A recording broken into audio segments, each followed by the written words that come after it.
Oh,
all right. I'm going to give people a few minutes in case they're stuck in traffic trying to get home or logging in issues, things like that, before we get started. And today I'm not worried about attendance because we're not in class.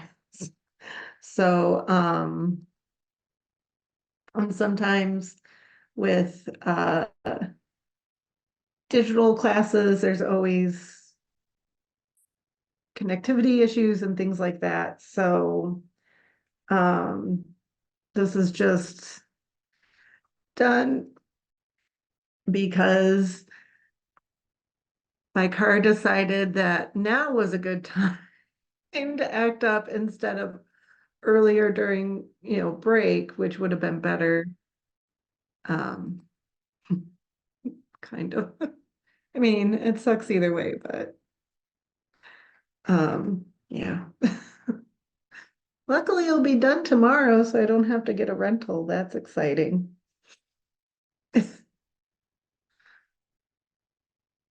Hmm.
I am recording this. I'll put our recordings up online and so you can review demos and I may re-record some old demos as well from last semester. Um, let's see. So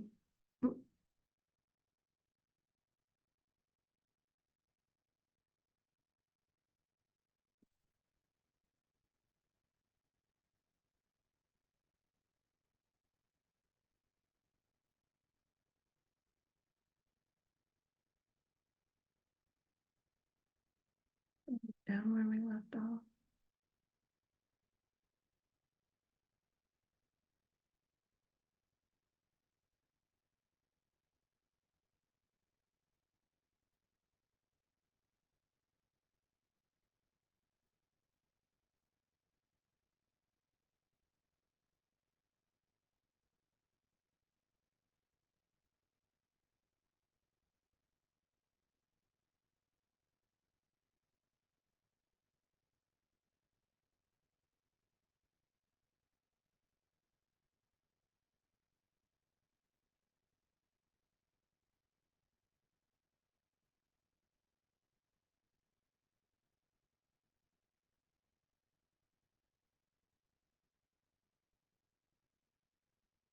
Trying to remember exactly where we left off.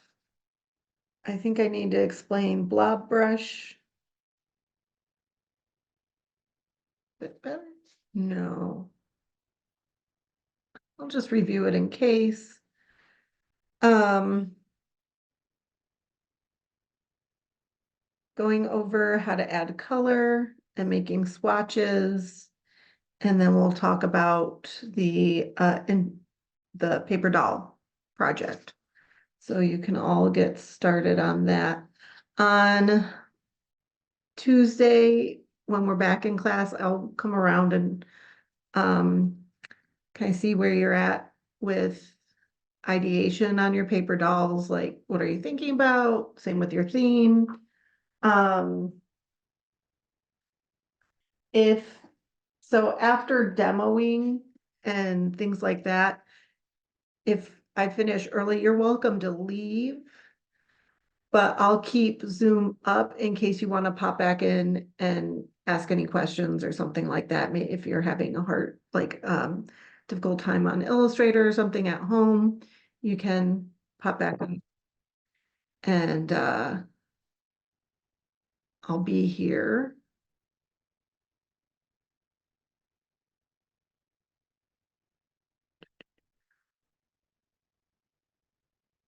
Hmm.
All right, so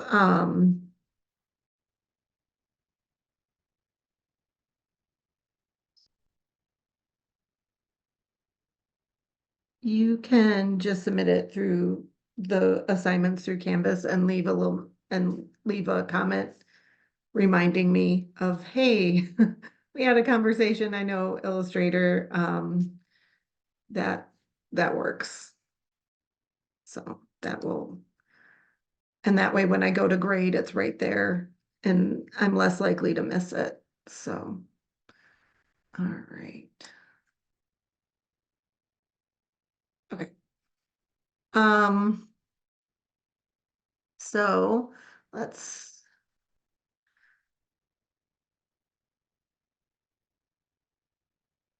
oh, you can't see my screen.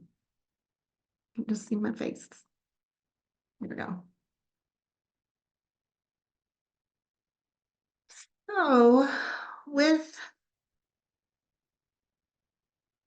the, I know we covered the pen tool curves and image trace. Does it, um, if you have any questions, let me know. And then I will be moving, actually, let me go back. I'm going to move the due date.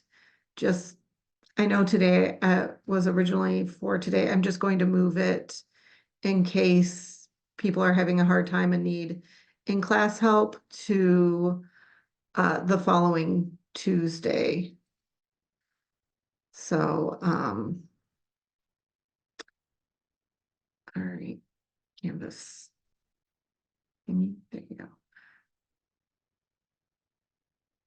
That way, just in case, I know I've got a wide range of skill level where I have people who are very familiar with Illustrator and people who aren't. So that's why. Um, I'm kind of I try and give you all some like, if you're very familiar with it, how can you make something a bit more creative to show me your skill? Um, and still and hopefully not too bored as you're having to rehear a lot of basics, and hopefully it's like, oh yeah, or I didn't know about that thing, because these art making programs are really robust and have a lot of different capabilities. So, all right, I believe I started to go over this in class on Tuesday, but I honestly don't remember after the fun times of running to the running back and forth a couple times to that my house and the dealership, insanity. So yeah. Anyway, students will learn. So I want you all to make a line drawing using the blob brush. You can use your mouse to draw. If you try the Wacom and you don't like it, you prefer using your mouse, use your mouse. I know I prefer to use my iPad to draw with the um to draw on Illustrator. It's with the blob brush, like I feel like this, that's the eraser tool. I feel like this feels more intuitive and things that I can control my line with a bit more. It's not exactly how I'm used to with my mark making with a pencil. And my computer has a touch screen where I can use my a stylus on my touch screen, and I prefer that versus using the tablet on because there's a disconnect that I have not gotten used to yet in comparison to a mouse. So find what works best for you. That's always the correct answer. And then you're going to create a drawing using the uh, randomly generated aesthetics, the aesthetics, random aesthetics generator with the link over here. If you're brand new to drawing on a computer, I do recommend sketching it out on paper first, especially if you are a bit more tactile, or even sketching it out in Procreate first, if you're more familiar with like Procreate and or other drawing apps. Get that familiarity and then take it into Illustrator so you can focus on learning the skill versus also trying to be creative. So here I've got my Techno Ghost that I'm working on. Which was one of my prompts. I also got a preppy emo, which made me think of my sister when she's really moody. And then a fedora dad, which I thought was funny.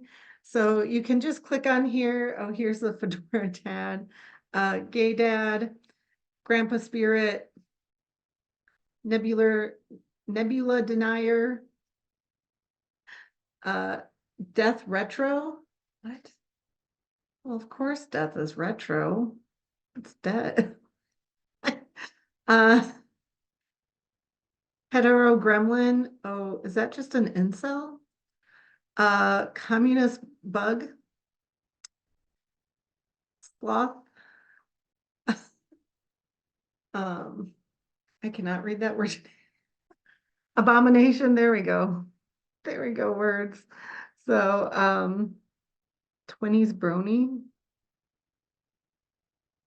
Is that 1920s or are they in their 20s? I don't know. A medieval deity. The cap the capitalist system is the scourge of the earth badger. There you go. So have some fun with them. Um,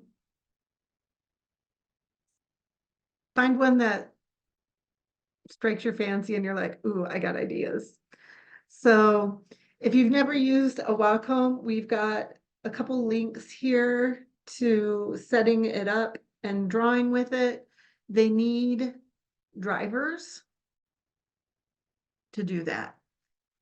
And then the link is here on information about the blob brush on YouTube. And then I have a demo from last semester here. My demos now are probably a bit better. And then think about your line weights and variations, contrast. If you're feeling a little stuck, you can look at the work of Audrey Beardsley, who works in black and white, worked in black and white with line. You can also think of, look at amazing pen and ink artworks. I love a good pen and ink. So I'm going to pop open my Illustrator with my little licorice root. This is my other cat. He's a barbarian. So, um, and he's got his little dead pom-pom that my cats are addicted to pom-poms. They just bat them around like crazy. And I love it. So for drawing with a tablet, first I'm going to go into the blob brush. So the blob brush is in with the paintbrush. I'm going to double click. Oop, not double. Cancel. Cancel. Cancel. Oh, it's right click. I'm sorry. I'm gonna right click if you have a right and left mouse for the blob brush. And the blob brush is different from the regular brush because the paths are on the outside. And when you overlap shapes, they connect. Your paths it'll connect to make it a whole shape versus, versus a line. If you're looking at the paths, which we will do in a moment. Let me double check. I'm not on the right layer. We'll save that one for later. And I'm going to use my tablet. Hang on. So one thing that I noticed with the sensitivity of, oh, I'm missing a couple things I need to tell you all. with the sensitivity of the um tablets, they can pick up shaky hands. And you may need to put like a piece of paper down over your tablet so you don't accidentally get stray marks, or you can get a glove. If you already have a glove, just cut the fingers and thumb off. I got it as a cheap Christmas thing. Anyway, so to change, hang on, I gotta get this fixed. Number one. So first thing I need to do is my fill actually needs to be black. So I'm gonna do black fill, and my stroke needs to be none with the blob brush. It needs to be on basic, and then I can go to tool options. When it first opens up, I'm gonna just go to it with the plain old settings. It will open up with it as 10 point. I personally like how 4 looks for my style, so and that was with playing around and doing quite a bit of drawings and trying to figure this out. So that took me a while. If you don't get there right away, that's fine. Try different point variations, but the tool option is under properties, and it's just a small box. Would it be nice if it were really quick to change? Yes, but I don't know, it's not. You can also change whether or not you have a chiseled edge, a chiseled line, which is really great for script. That will give you a lot of interest with writing, so you can think of it as like a quick way to do calligraphy and some more like calligraphic. I'm just going back to it. It does not.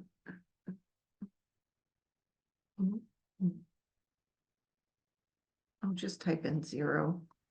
All right, I'm just going to type in. So you can either move the slider bar.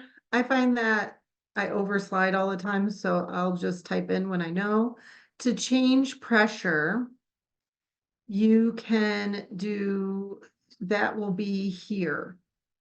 So I'm going to do pressure and do a 4-point variation. So I want you to see these gray dots and how they change as I slide my tool. That is telling me how teeny tiny with very little pressure I can be, medium pressure, and heavy pressure. So I'm going to hit OK. If you have a mouse, that pressure sensitivity is not going to work. So having it at fixed, you can still use a mouse.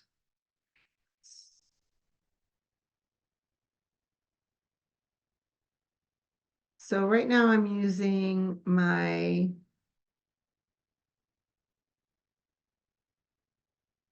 where did it go? Where did you go? What?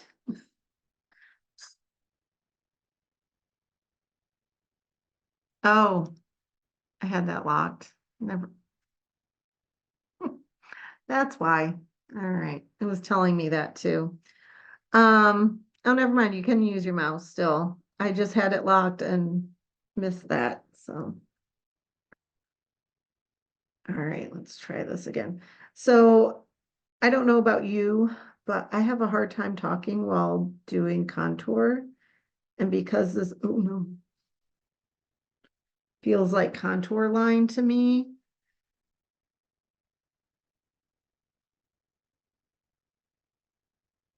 Where am I?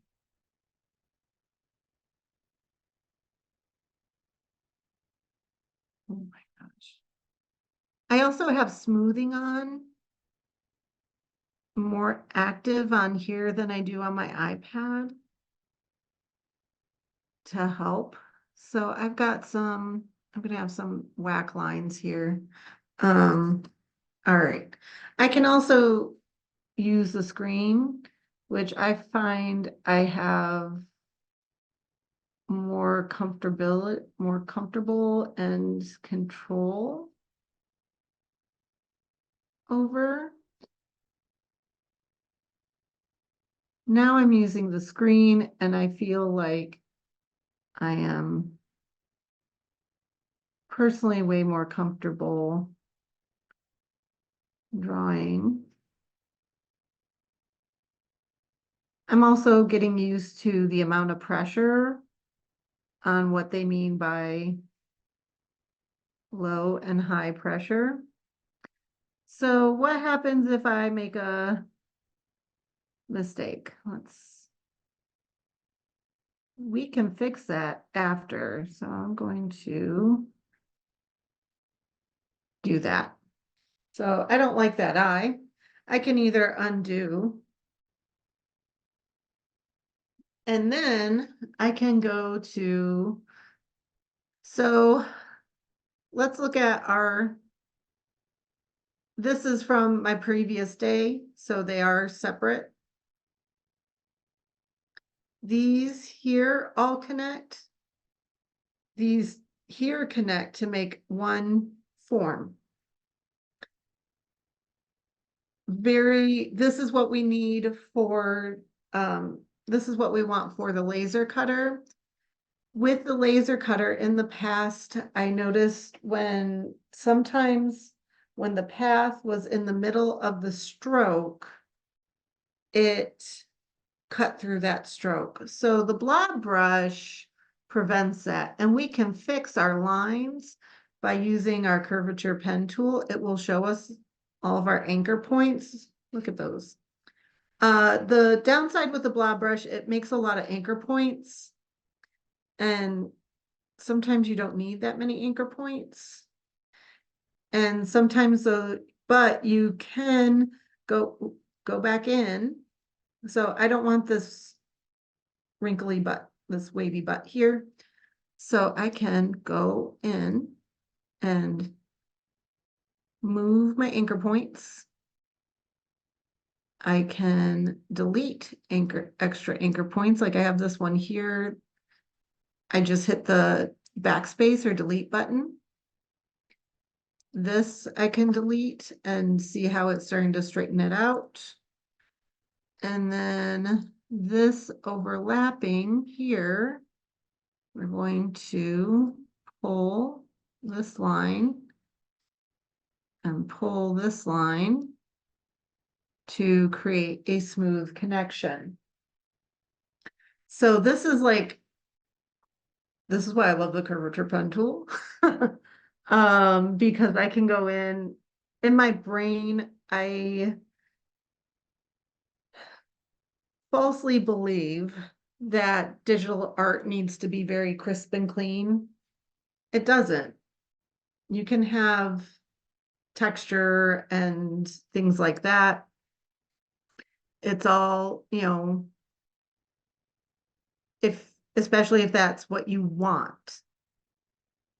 If you don't want that, then I just removed it. You can go in and remove those, the variation of hand.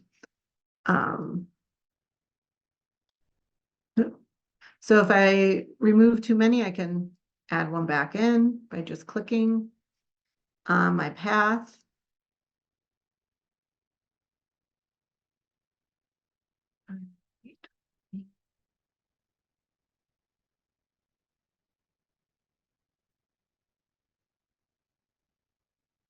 That one, don't want that one.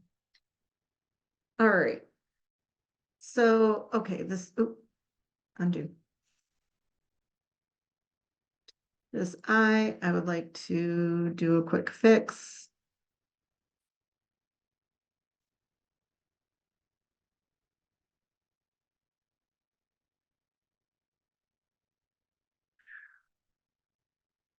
I can also use the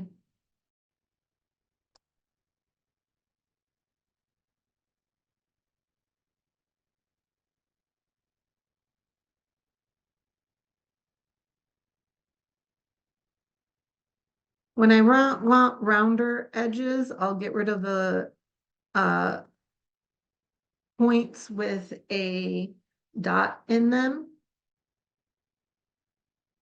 Those create corners. Why do my blacks look different?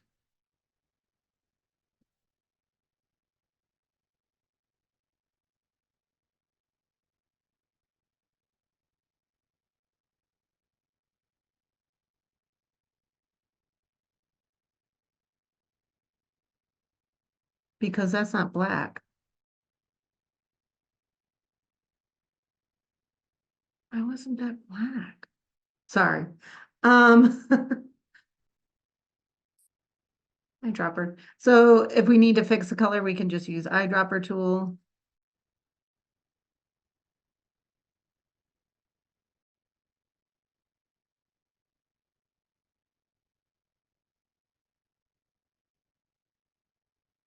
What you fix? All right, I'm not gonna worry about it right now. I can fix it later when I'm not trying to demo. Yes, I am talking to myself right now. So,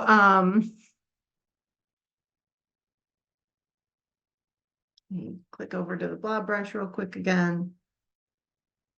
And I'm going to come over here. And blob around. And this person. So, ooh, too much blob.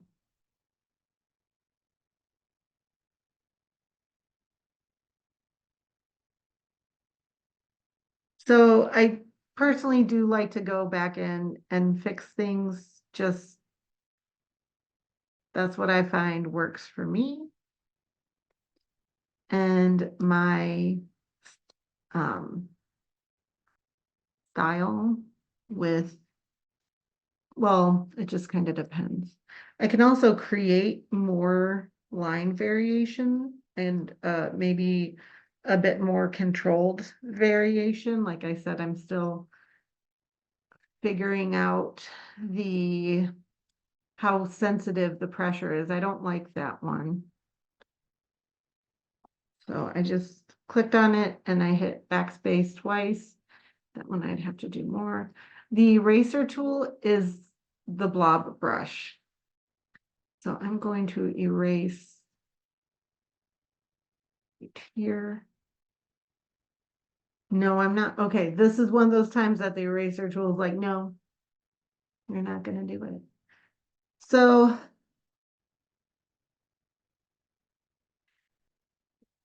sometimes it's a butt head. Get its little nose in.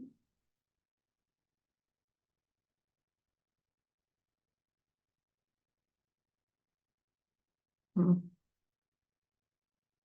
Oh no, I don't like those whiskers.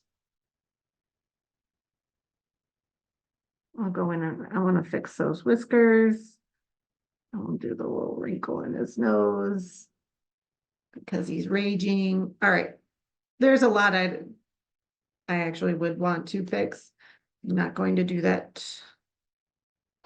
But I have a line drawing.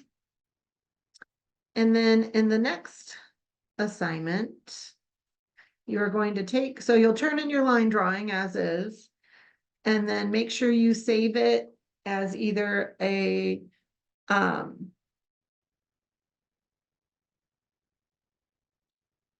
Illustrator file or an SVG. Title it your name, vector drawing sample. And then we're going to go over to color. So now we're going to add color to your drawing. You've got words that you could use to type in to help you evoke some color. A really trying to remember the tool I saw students use last semester. Was it Cooler?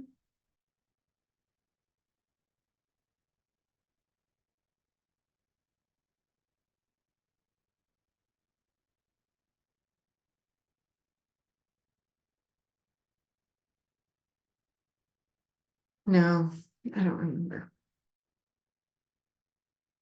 There are color picking sites. Need to use your recolor right now. You can, if you go to Adobe Color and the create, you can make your own color scheme themes. You can even upload a photo or a file to extract a theme. And grab, just grab him. My little sweet boy. And I can pull.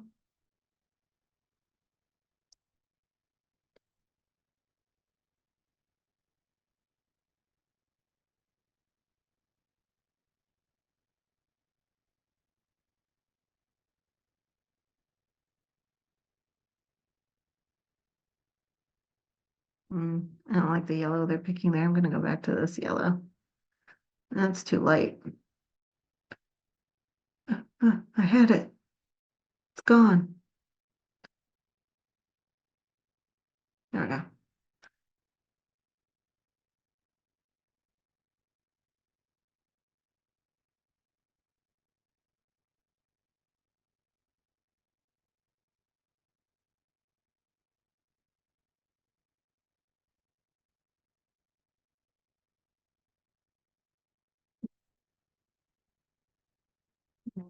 You can move these around to create a color scheme. If you add it, save it to your library, it will save. Oh, thank you. It's coolers.co. Thank you. It's so cool.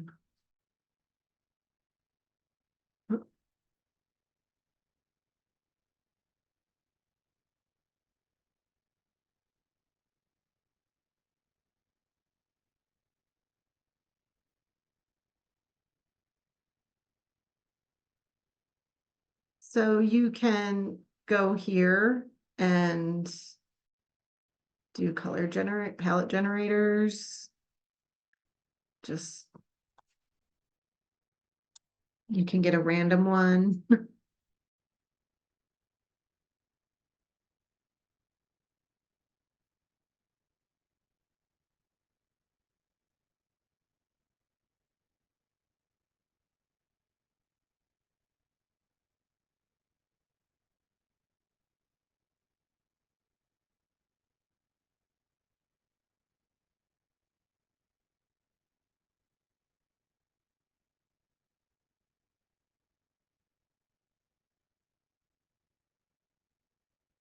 And this is free.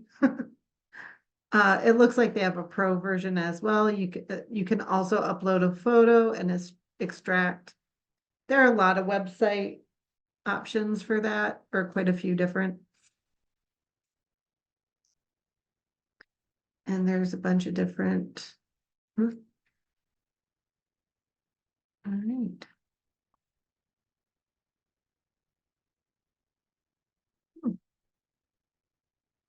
This is that's gonna be super addictive. All right. So then one thing with the Adobe Color, if you have the subscription, it will show up in your library on uh, Illustrator. So then you can just grab it from there. Otherwise, you've got with other ones, this tells you the color. So you can type in these numbers to get the exact color in Photoshop.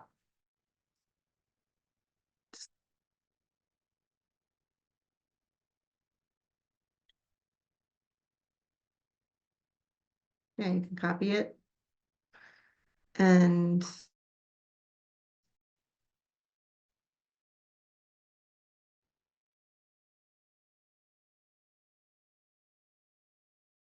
paste.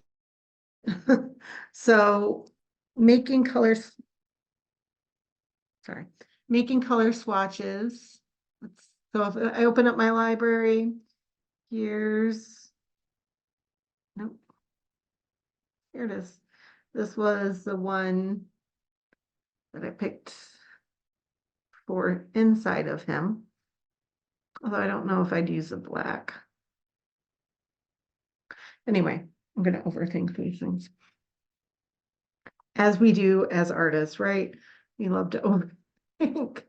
Oh, I like this yellow better. Anyway, actually, I might use other colors instead. But so for some odd reason, on my, it did not show my color swatches when I opened up this file. You could also, excuse me, good yarn. Strong there. You can use their preset ones as well. So you can go to, like I can go to dark and use these files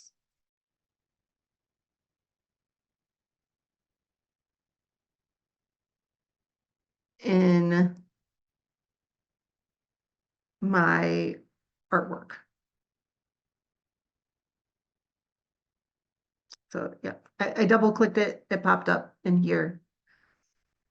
I can also make new colors over here. Yeah, this is just black.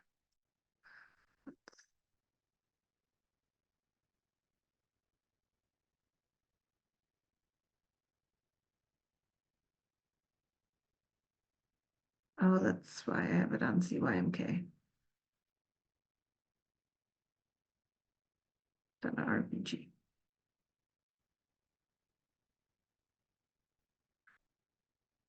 All right, I want it slightly off black. Actually, I might use bright colors. Where did my layers go? There we go.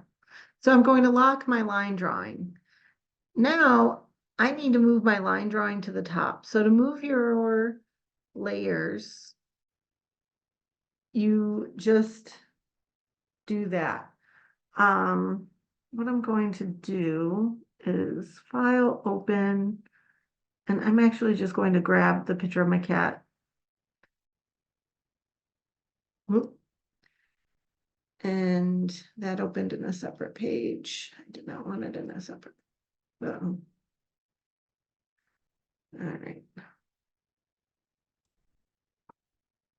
Properties. Here we go. It is huge. Stu 4.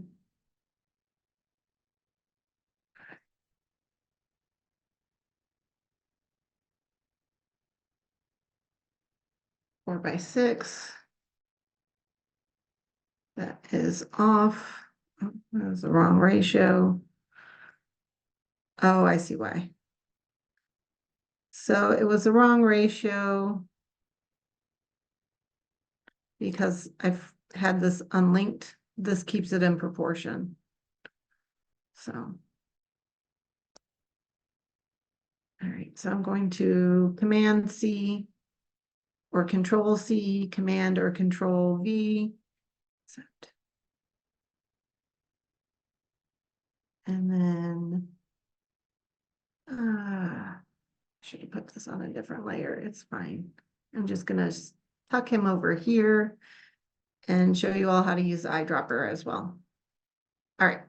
So when you're building your color layers, you're going to want to start from the background to your foreground. I'm going to open up a previous artwork, one I'm actually working on, but set aside because I'm not happy with the colors 100% yet.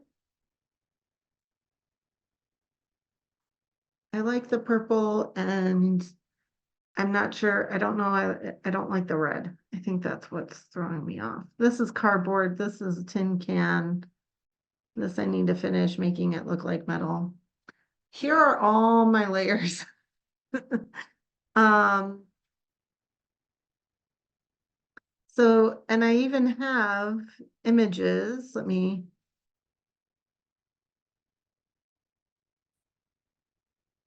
Oh, Jesus Christ. What are you doing? There we go. So there's my original sketch. I've got an image of a cardboard that I was picking colors off of. Usually I put that in my first layer, all that information in my first layer. And then I can just hide it, lock it. So this, I was thinking making it as a sticker. So I started with her fur base and then her shadows and lights and darks, did the eyes next, then the helmet. So, and I could have put the shield behind her when I drew it because think of things behind that you may want to hide any like overlapping. You can think of it as you're cutting out paper shapes, really complex paper shapes to make your shadows and lights and things like that. And layering them. Let me open up another one that has a background.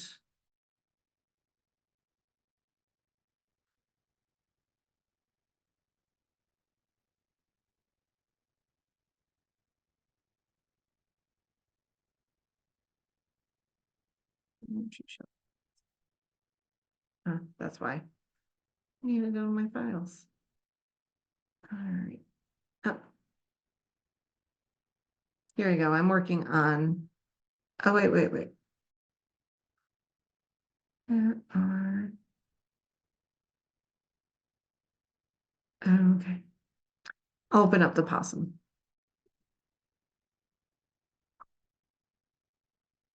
So here I have the possum that's in the case on the third floor that I started sketching out.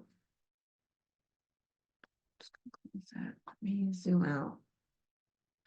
So I started with my background, then overall possum, and I have my line layers up at the top.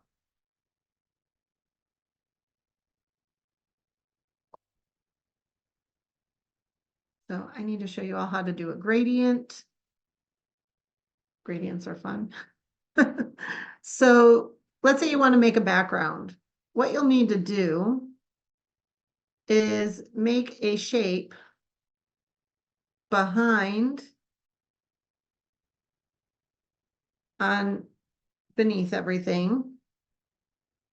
I definitely want to change those colors. Let's go with, I'm going to use my eyedropper tool. And I need to use the eyedropper tool, it needs to be on an unlocked layer. I'm going to grab that pink.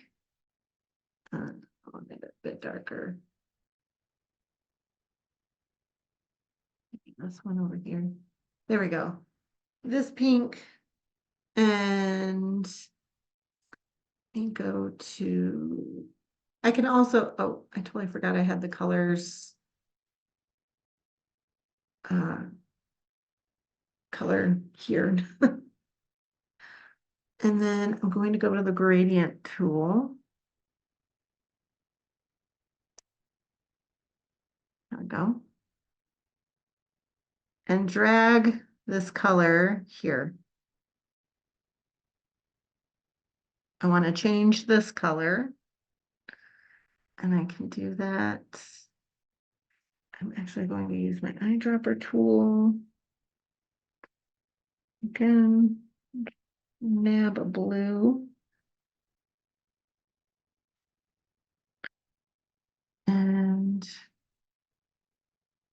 right there. So now I have this gradient.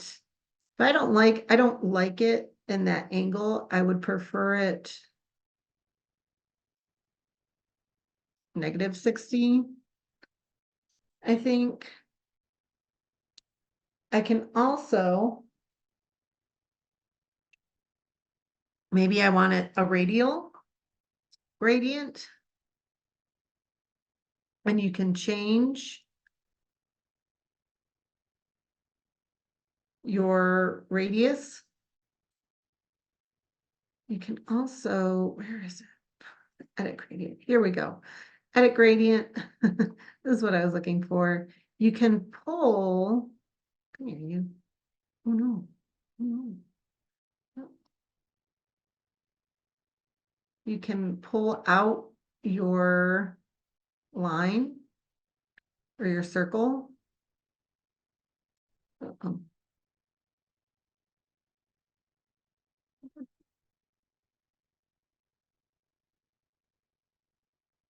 There we go. There we go.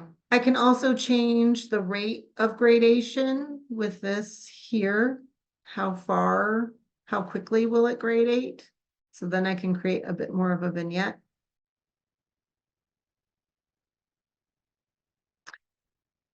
You know, kind of playing. You can also make a gradation with these points. So here you would apply a color to them. Just gonna go, we're gonna get weird.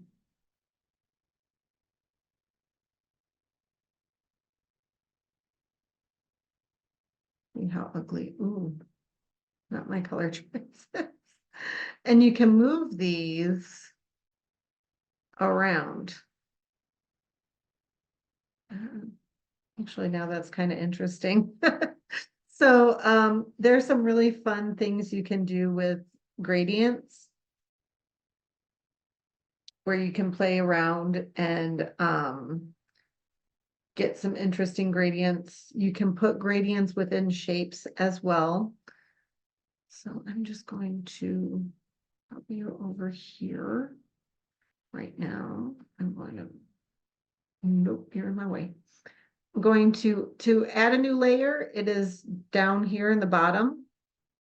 I'm going to add a new layer right now. I'm going to take that moment to label. So now I would be doing the base of my cat. So base cat. And I want more contrast. I feel like that's just interesting on its own. I don't think it goes with that. Let's hop back over here. Yep.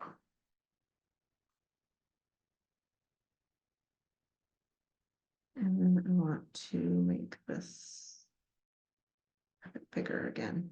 Okay. Yeah. Yeah. All right. So I'm going to grab, oh, hang on, undo.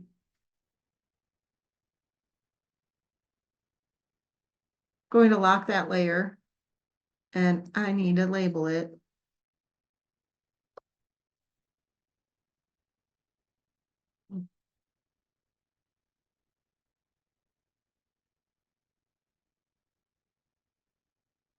And then I'm going to use my eyedropper tool, pick a color that I want to use. I'm looking for, so how I personally go about this is I pick my medium value or a medium value, and then I'll build up some darks and build up lights and highlights. That's one way to do it, right? Think of it like painting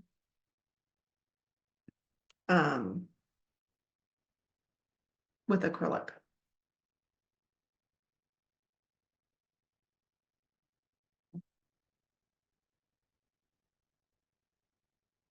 it's really difficult to blend with what we're doing in this class. There are ways to blend, but what we're doing. So you can use the blob brush. I'm going to use the curvature pen tool, and I need to lock this right now so I can click along my path. And when you're using the curvature pen tool, it doesn't exactly know where to fill just yet. Also, if I'm not 100% on point with it, that's fine. I can go back and fix it later.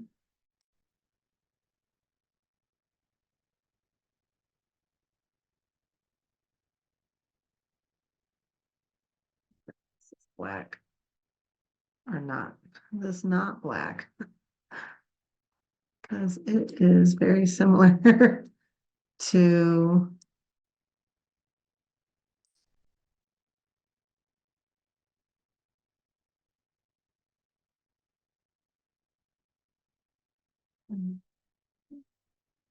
here. I'll connect.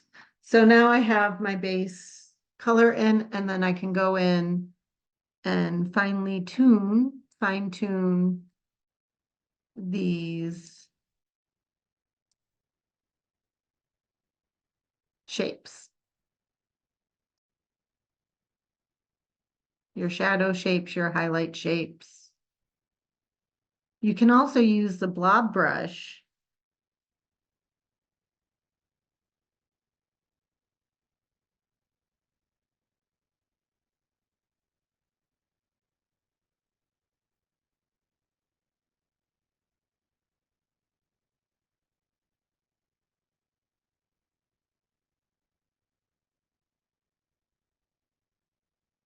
that's straight.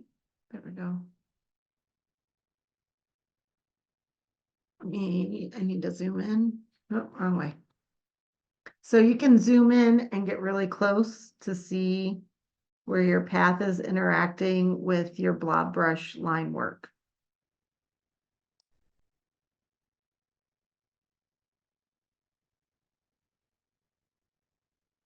Looks like I've got some white in the center that I need to go adjust on my gradient.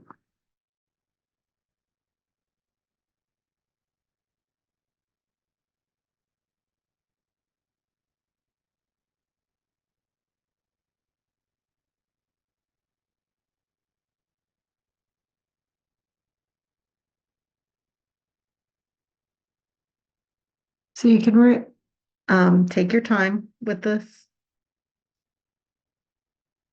Zooming in with Illustrator can really help with some uh, some very small changes, because as you zoom in, that amount of movement instead of being minute, it's a bigger amount of movement. So, all right.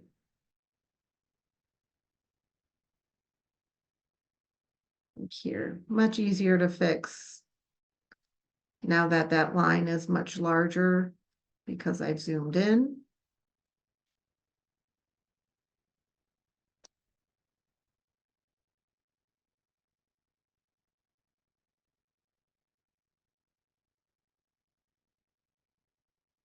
This corner, I'm going to double click to make it into a corner. So to use the blob brush, all right, we're gonna say I'm done. I know I'm not. I'm going to add a new layer. We're gonna do some light one. Oh, I don't know. I might have multiple. Do it.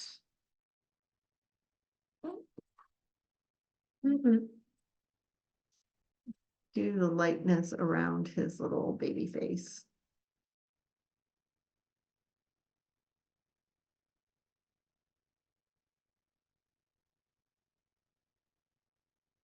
So again, using my eyedropper tool, grabbing that color.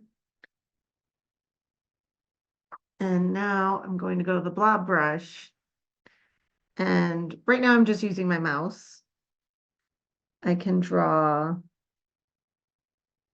some lines. So the blob brush, you could get some more expressive, um, like hatching and cross hatching for your shade, lights and highlights. This is not. I'm just trying to, I'm not trying hard here. I'm sorry. Um, so yeah, really, let's look at this one instead. You can, all the color here was added with the curvature pen tool. The color here, the highlights, I started adding in with the blob brush. So you can do either one, whatever you prefer. I personally prefer the curvature pen tool for the style that I'm enjoying right now. Any questions with adding color?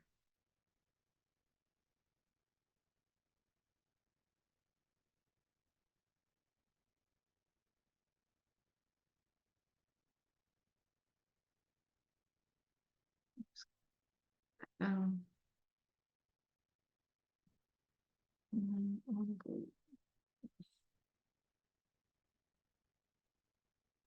Now we are going to add the coolers. Thank you for the link.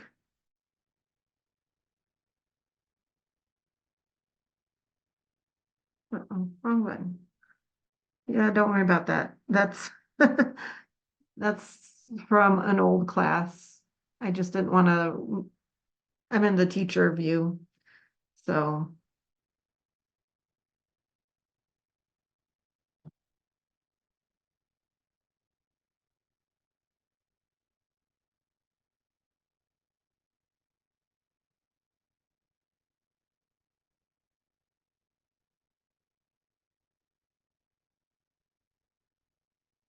I'm trying to figure out where to.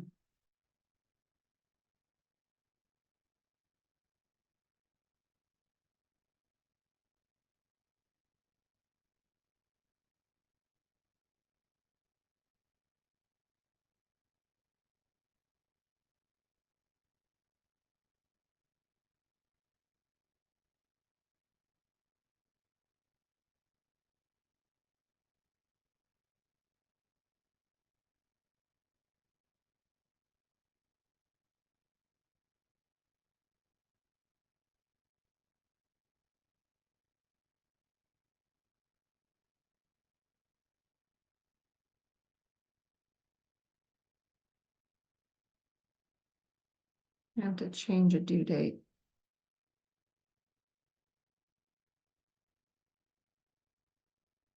Okay. So no questions. All right, I'm gonna move on to our paper dolls. Oh, I remember what I forgot to tell you all with that last one, adding color.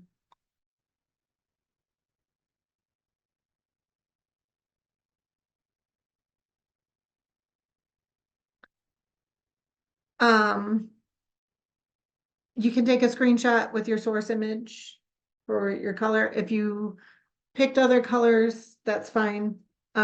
With your, excuse me. So you will save your file as either an Illustrator file or SVG and make sure you have it your name, color vector drawing .ai or SVG. So make sure, major thing, make sure your name is part of your file. So make sure on all of our assignments, that is located at the bottom of our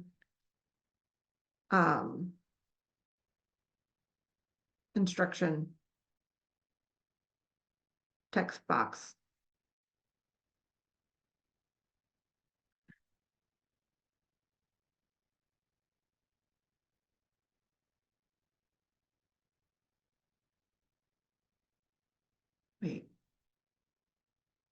Why is this March 12th? That is the wrong due date for that. I need to put the correct one. It'd be March or February. It's due in February. Um, yeah, oh, I gotta fix that. All right. Let's get to paper dolls. So that way you can go work. All right, so paper dolls are figures cut out of paper or a thin card with separate clothes, also made out of paper. They are usually held onto the doll by folding tabs. They may be a figure of a person, animal, or inanimate object. Paper dolls have been an inexpensive children's toy for almost 200 years.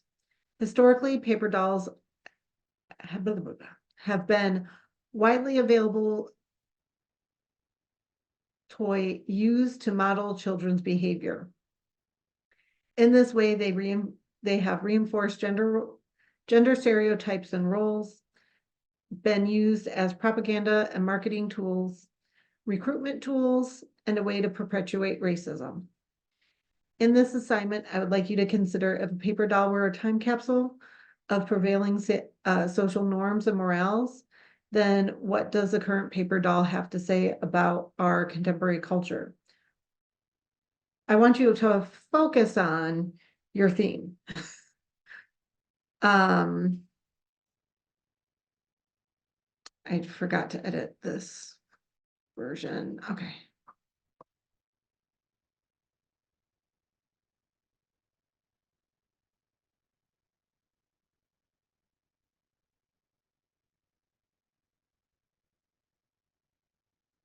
No. All right.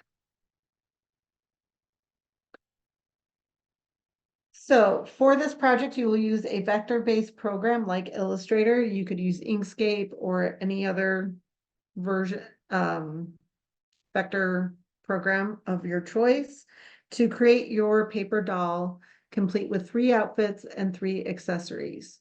You all know how to use image trace, so you could take photos and do image trace to make it into a vector.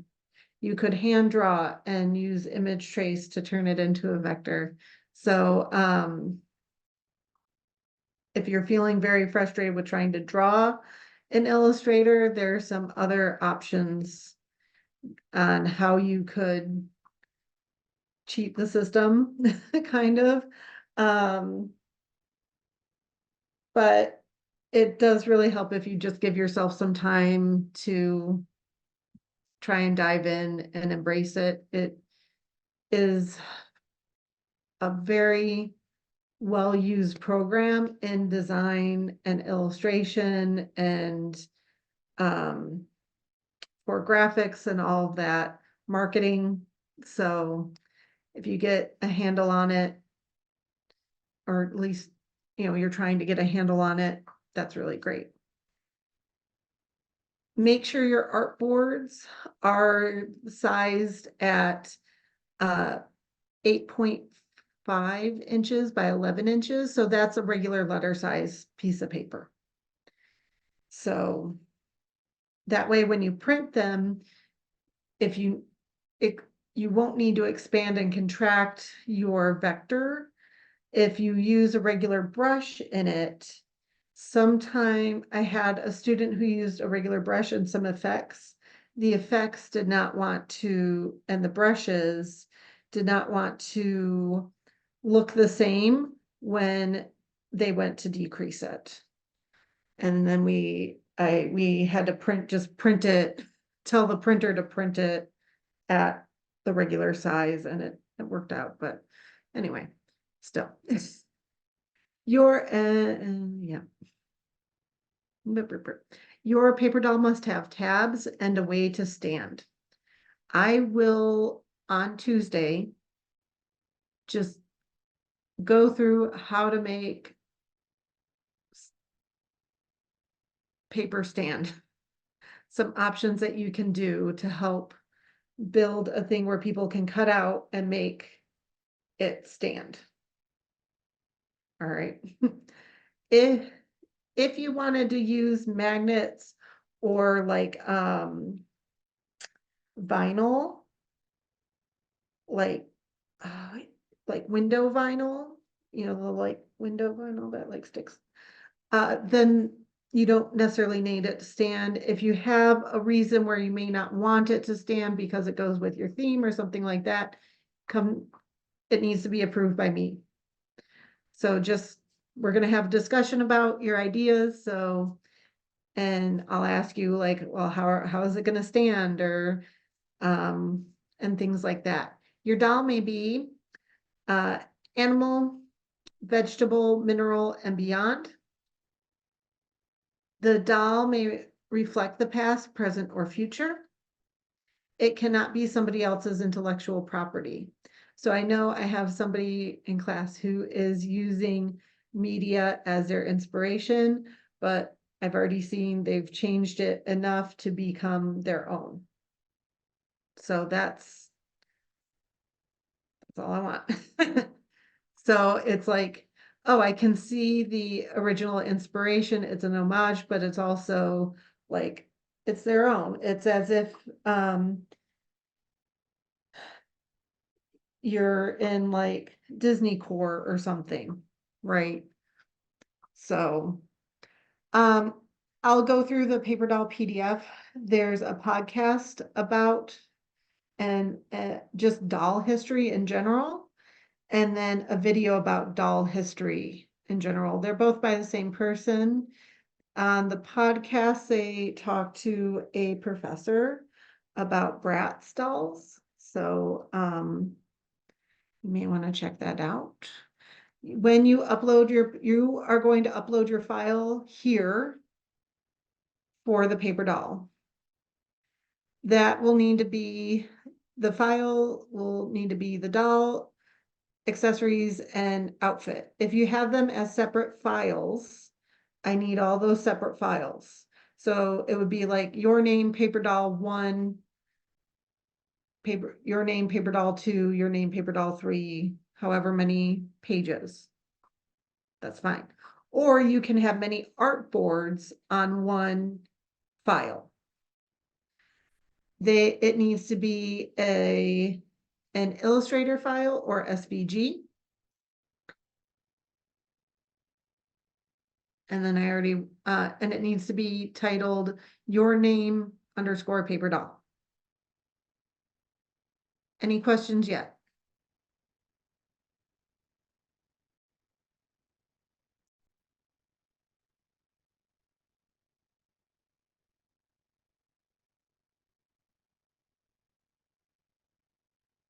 We are also going to go see the paper doll collection with the special collections on Thursday. So you'll be able to see what I'm talking about with tabs and standing, how they stand and how complex they can be, how simple and things like. So I think that should really help with inspiration as well. So here we have a paper doll from the newspaper of this little girl with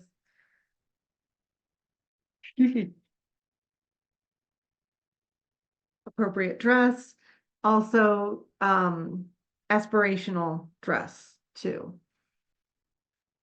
So again, paper dolls are figures cut out of thin paper or out of paper, not thin paper, but paper or thin card. So thin card would be you could glue your regular printer paper to a cereal box. That would be thin card. And they came with separate clothes, also made out of paper, usually held onto the doll, but with folding tabs. I'll point out what those look like in a moment. They may be made of a figure of a person, animal, or inanimate object. The paper dolls paper dolls have been an inexpensive children's toy for almost 200 years. So here we have the jumping jack, which originated the paper doll, and their joints were articulated and move by pulling the string. And they were that they were used by adults to satire the noble classes. And they did not come with removable outfits at that time. They were also used by women, same with paper dolls, originally were created to before they became children's toys. They were also used to spread fashion and throughout like the Western world. So Europeans would send Americans paper dolls that they could go take to their dressmaker and tell them, oh, I want something like this, the latest fashion in France or, well, usually France, in Paris. The first manufactured paper doll was Little Fanny, and it was produced by S.G. Fuller in London in 1810.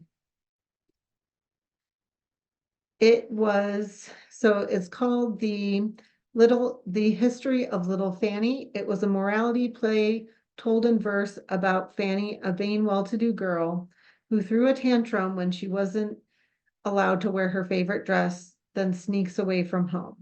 So she runs away in her undergarments and has to earn back as she finds her way home clothes. And as she does, she's getting higher class clothing. Yeah. Uh, paper dolls were also an early way to spread fame. So here we have the ballet dancer Marie Taglioni, and her famous fairy outfit from Les Spitified. I'm probably butchering that. So, and so here's this ballet outfit. You could dress it up. Maybe you got to see her dancing and it was one way to bring that home. Also used to show workplaces. So here we have the printing press, the printing presses from the Boston Globe. So you could set up a whole workplace. We have people who are working on the printing press, proofing and things like that. They often use animals. And here we have clothing that we see the front and the back that are connected at the shoulder. So here in the neckline, you would cut that out, that slit. You would cut out a little slit and then place it over top the head and fold the clothes around the doll. You'd also have to cut here and here to get his hand through so he can play his guitar. Same here. Anyway, sorry. Yep.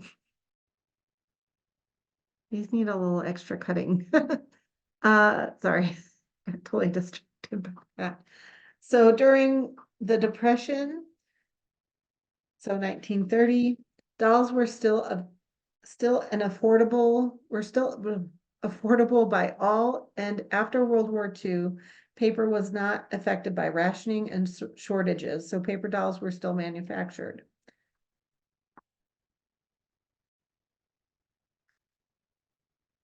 Again, they're all showing kind of appropriate dress societally.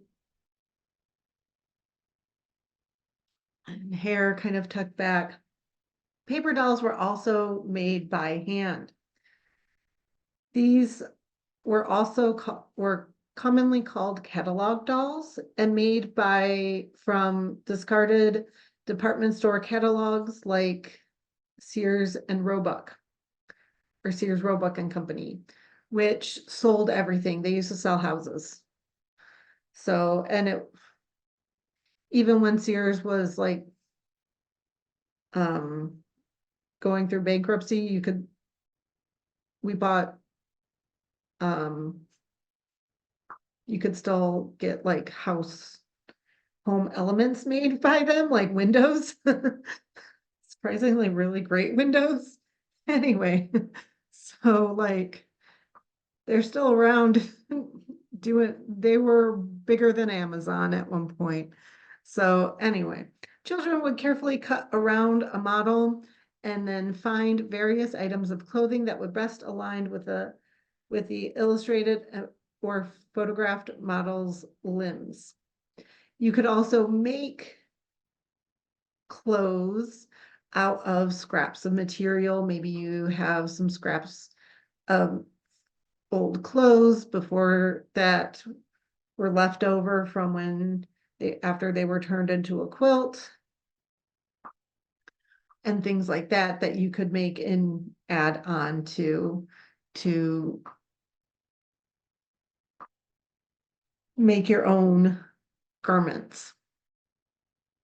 Early paper dolls had printed on clothes, and then within time they printed underwear on them and added multiple layers of interchangeable clothes printed in the latest fashions that were held onto the doll with tabs. So here, all these clothes have to consider what's happening here. If we look at this leotard, you can fit a wider variety of silhouettes over that leotard than over this dress.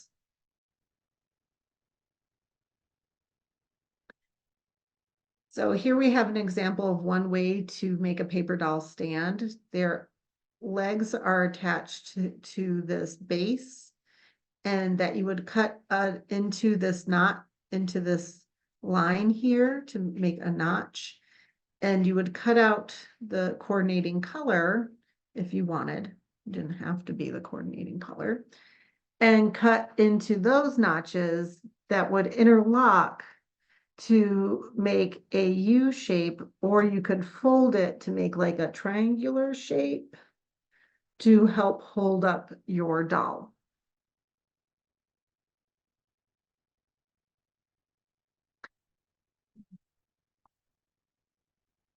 Paper dolls as artifacts illustrate social expectations for women at particular moments of time. As products of both popular culture and mass marketing, paper dolls are intentionally designed to reflect that society's idealized version of womanhood. The dolls' little wardrobes communicated a wealth of information about the ideal woman of the past. So they're also like glamorized as well. Here's an example of the tabs that would fold around, and we're working with photographs here as well instead of drawn bodies.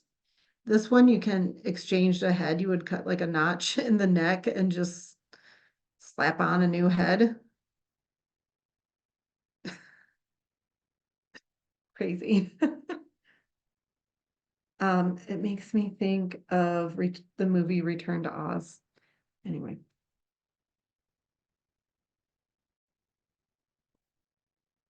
The witch in it like takes off her head and puts on new heads, and like seared into my brain from the 80s.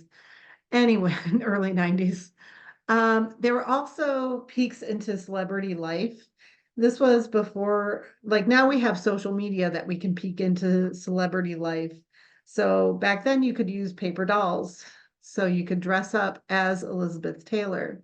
You could learn more about Elvis and dress up Elvis in some of his different wardrobes that he looks very forced to be in. They were very frequently used as advertising. So here we have advertising for undergarments. So we have winter undergarments and summer undergarments. Excuse me. And here it is, there's literally advertisement on the back of the doll for this corset. So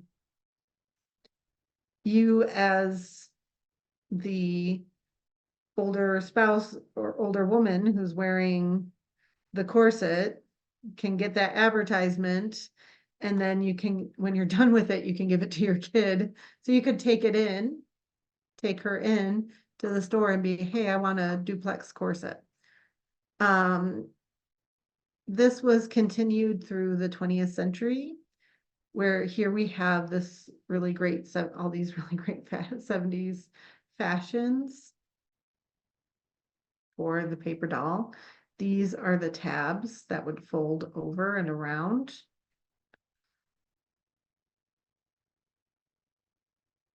Oh, excuse me. So here we have some African-American representation with Torchy's togs. Part of the Torchy Strong comic by Jackie Orms. Orms was the first African-American woman cartoonist. Sorry, let me not pause at weird spots. She first created Torchy Strong's character in 1937, but it started running weekly in color in 1950 in the African-American newspaper, the Pittsburgh Chronicle, or Courier, excuse me, not Chronicle. So here we have Torchy's Torchy Strong and Torchy's Togs, where you have Torchy with her different outfits of the day. So some representation from African-American women saying, hey, this is how I want our children to see African-American women. Paper dolls are often used as recruitment tools. So here we have propaganda for the Nazi Party and recruitment for the Boy Scouts. They were also embraced by the LGBTQ plus community. I cannot remember.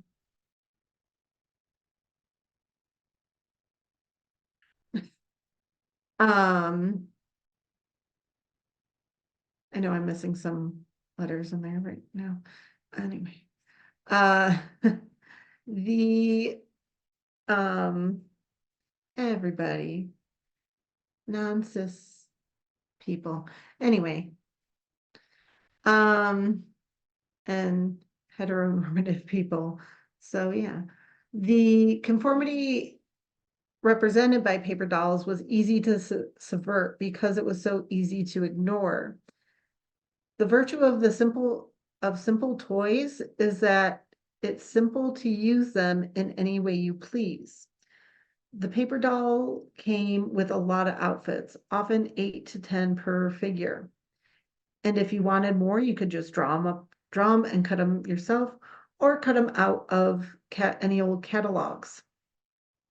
With all these choices, you could mix up everything.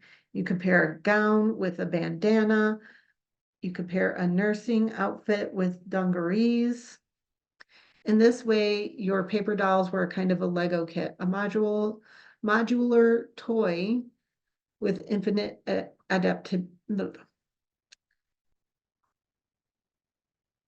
infinitely adaptable. You could experiment with cross-dressing your doll. Anything you wanted to do, you could do. And it's playful, and this playfulness, this freedom is what many queer people loved about paper dolls. Here we have Ziggy Stardust, who was all about gender nonconformity. And this also shows one way you can make your paper doll stand.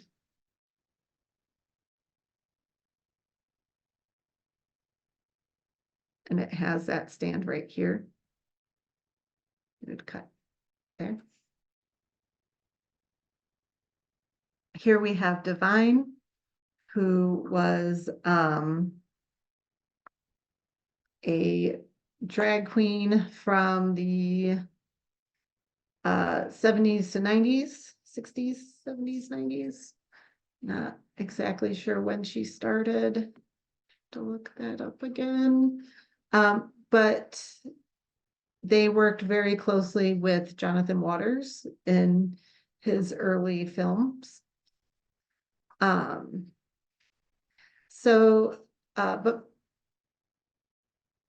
Paper Dolls also suggested something more hopeful, the possibility of transformation, and that transformation means that they're also a potent symbol for code switching. How can changing outfits can change how you are perceived and act in different groups and situations. And then we have a video here. I'm not going to play it over Zoom because it gets weird. So I will let you go in and play it. It is really great video to see the wide range of African American representation in paper dolls, from stereotypes to civil rights, and like they have a paper doll of Barack Obama, and it's really interesting to see. So definitely check it out. And that is like one person's collection of paper dolls, black paper dolls. Any questions? Wrong one.